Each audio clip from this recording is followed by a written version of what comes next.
So in essence, what I did was remove all the things that were damaging and irritating my gut, allowing it to rest, and then eating a lot of red meat. So from January until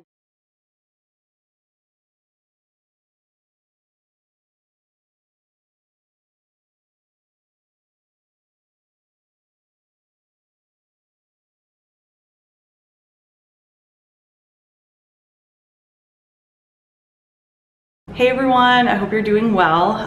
If you're new to my channel, hello, my name is Christine, and in this video I'm going to be talking about my history with being iron deficient and exactly what I did to raise my iron levels to a point where I'm no longer anemic, I'm no longer deficient in ferritin. And I'm just really excited to share this video actually because it feels so good to finally share some good news related to my health, and it also feels good to be able to share some information that could possibly help someone who maybe has a similar health and eating history to me.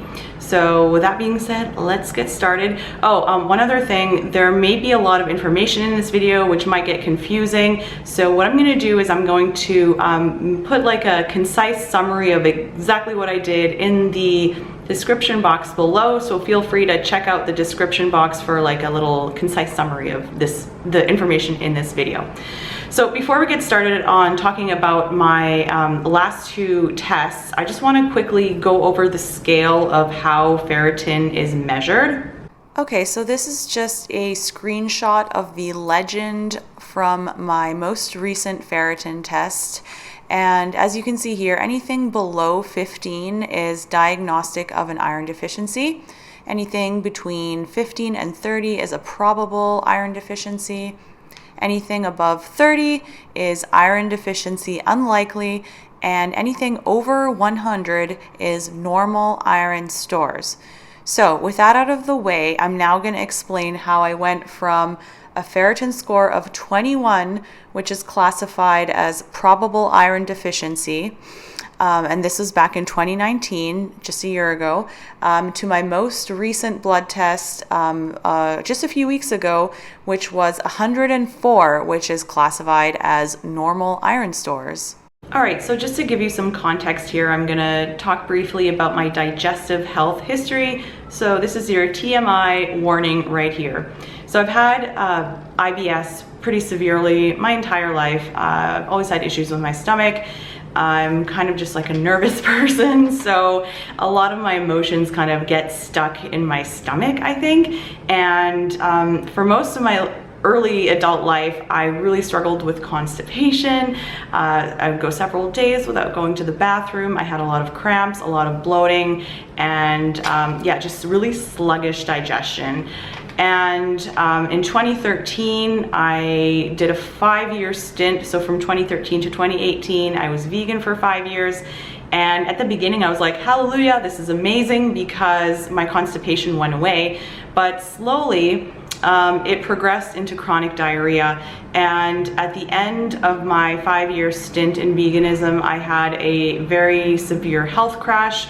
I was having chronic diarrhea. I had major chronic fatigue. I had polyps in my uterus. I was a wreck. Basically, it was the worst I've ever felt in my life. So after 5 years of being vegan, I decided that I needed to change something up, and I started eating animal products again. And just to be clear, I'm not blaming the vegan diet for my iron deficiency. As I said, I've always been deficient. It was just a little bit worse while I was vegan. And I'm not blaming veganism for all my health issues, but I do think that my vegan diet really did make my issues worse and accelerate that crash that I had in 2018. So here's my blood work from January 2019, which was 8 months after I stopped being vegan. And you can see my ferritin level is still really low out of 21 here. And I was really shocked at this because I thought surely my iron levels must have gone up because I was now having animal products. but no, it's just because I didn't understand then what I understand now. And back then I was eating what I thought was like a good anti-inflammatory diet. I was following a specific autoimmune protocol because I have psoriasis and it was in a really bad flare at that point. And I had just a lot of inflammation in my body, like especially in my uterus and my digestion. Like I just felt really unwell. So I was like, okay, I got to do like an autoimmune anti-inflammatory diet.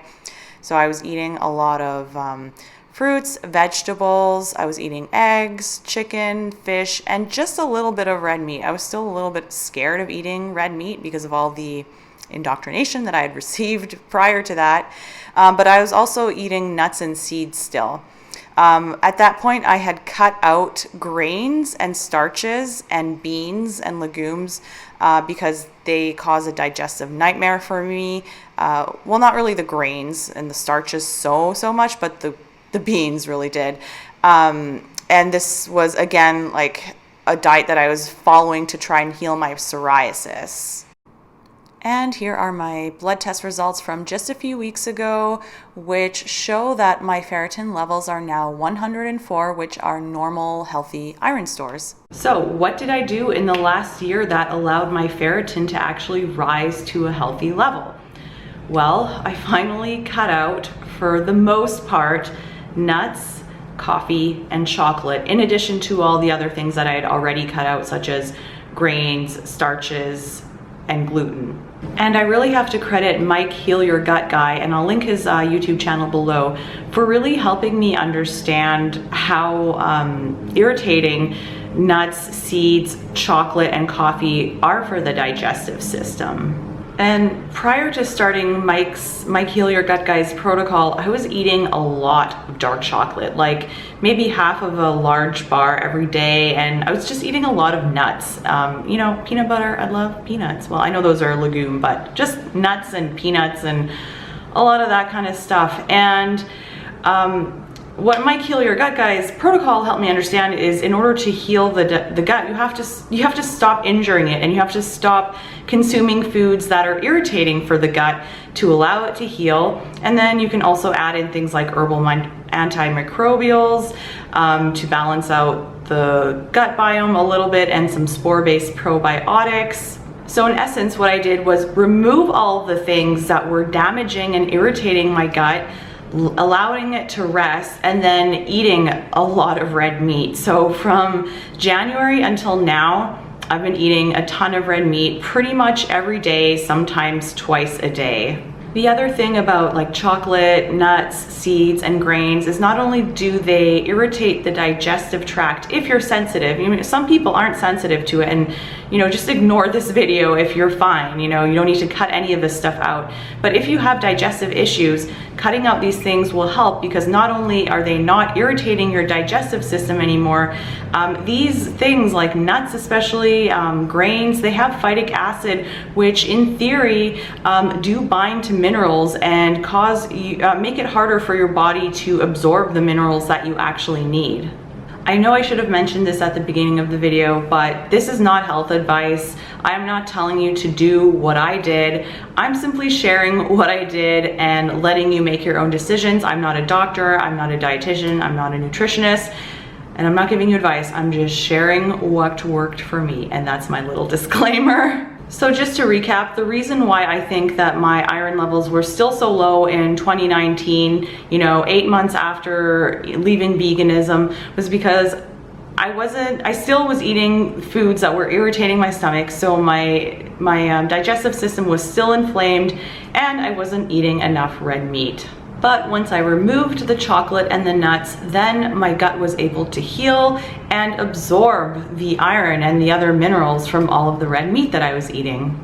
Now, admittedly, this protocol to heal your gut, you know, cutting out grains and nuts and seeds and starches and chocolate and coffee and dairy for some people, it is very restrictive, but it's not a permanent diet. So I've actually relaxed my like guidelines a little bit, and I've started eating some white rice, and I'll have a little bit of chocolate here and there, and I haven't noticed any negative effects. So like I said, I have relaxed my diet a little bit now that I'm feeling a bit more healed.